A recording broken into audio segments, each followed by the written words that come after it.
Autre intervention privilégiée, M. Beauchemin. Micro 2. François Beauchemin, AENQ. Écoutez, je vais prendre un petit 5 minutes de votre temps.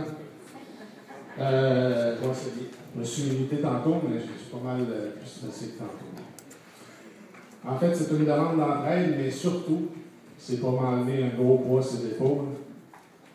Puis je pense que vous serez tous d'accord que j'ai besoin de plus de poids. C'est les épaules loyales. Maintenant que la petite blague est faite, vous m'excuserez si ma voix va essayer un peu plus. Ça fait maintenant près de 17 ans que je m'implique syndicalement à l'AENQ. Et depuis 4 ans que je vis à la CSQ avec ce gros poids sur l'épaule. Et il y a seulement quelques personnes qui sont plus proches, qui sont au courant. Mais j'avais décidé de garder ça secret pour plein de raisons qui aujourd'hui ne sont plus bonnes. Mais essentiellement, c'était rendu trop pesant. Et surtout grâce à mon ami René. Je suis en mesure de dire aujourd'hui que ça fait 4 ans que je vis avec la sclérose en plaques. Si je viens vous en parler aujourd'hui, c'est que la sclérose en plaques, c'est une maladie auto-immune, dégénérative, qui touche le système nerveux, qui touche dans la salle au moins 2 personnes, mais 100 000 Canadiens. Et c'est une maladie pour laquelle il n'y a toujours pas de solution.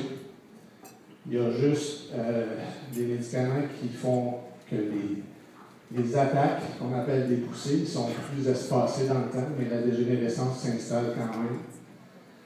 C'est sûr que pour certains qui ne sont pas au courant, la sclérose en plaques, on pense aux symptômes qui sont plus spectaculaires, entre guillemets. La chaise roulante qui nous pend au-dessus de la tête, qu'on espère ne jamais voir, c'est évident. Mais il y a des symptômes qui sont moins visibles, disons.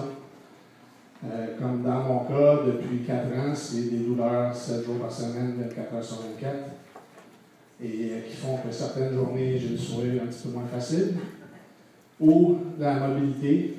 Et quand, par exemple, à l'AENQ, le bureau est au 2e étage et qu'il y a un ascenseur dans la nouvelle section à Montréal, quand je prends l'ascenseur, c'est pas par paresse. C'est que les escaliers, c'est rendu presque impossible. Puis, comme je disais, c'est René qui m'a beaucoup aidé à vous dire ça aujourd'hui. Surtout parce qu'on dit tout le temps, vivre un jour à la fois. Mais vivre un jour à la fois, puis survivre un jour à la fois, c'est pas la même chose. Si on veut vivre un jour à la fois, il faut la vivre intensément. Il faut en profiter. Puis René là-dessus, ça a été à moi, mon exemple.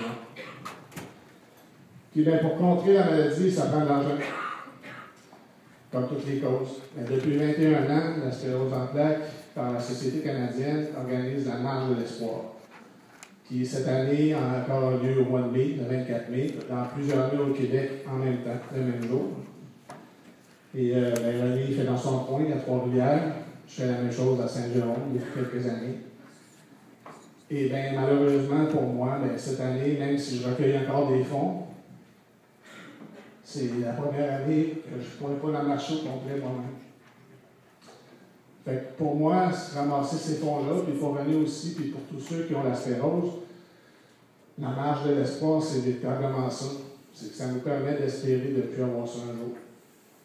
Puis René dit des fois qu'on est à un pas d'y arriver, c'est vrai. La recherche progresse beaucoup. Mais ça prend des fonds. Alors aujourd'hui, pendant la pause, René et moi, on va mettre notre petite casquette rouge. Puis on vous demanderait si vous avez la possibilité de nous donner quelques sous pour la marche de l'espoir. Ça va nous faire un bien immense. Et je peux vous assurer qu'on ne regarde pas qui donne, on ne regarde pas combien. Tous les dons sont importants pour nous. Et chaque petit don est un espoir de plus. S'il y en a qui veulent faire des dons plus personnels ou toujours faire une recherche par Google, Marche d'espoir, Trois-Rivières, Saint-Jérôme, vous allez le trouver. Mais essentiellement, tout ce que vous pouvez faire, ça va être bien pour nous autres. Puis si jamais vous n'avez pas d'argent, on vous le dit tout de suite, on accepte les câlins. Merci beaucoup.